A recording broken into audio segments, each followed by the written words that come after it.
Let's see and learn about the trigraph IGH. Letter I makes the sound E. Letter G makes the sound G. And letter H makes the sound H. These three letters join together and makes the sound I. Let's see some words with I sound. Let's start.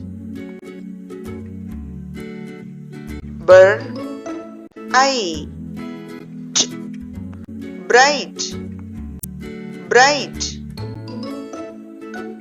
Fur, I, t, flight, flight.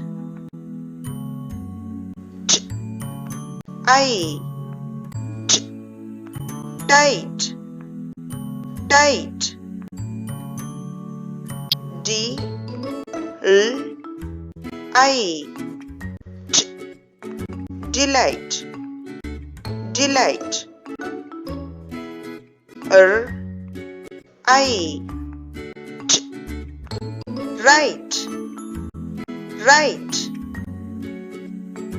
L, I, t, light, light.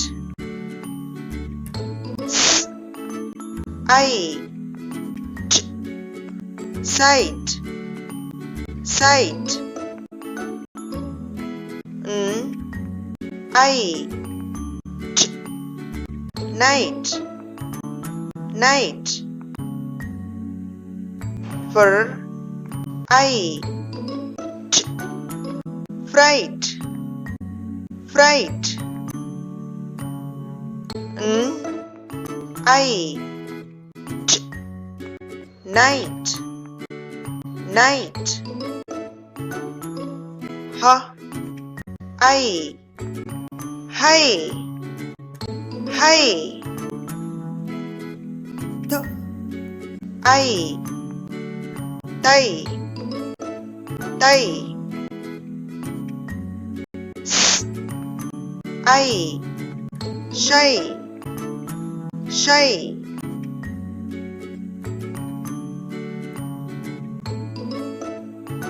Subscribe Kids Entry and enjoy with Kids Entry videos.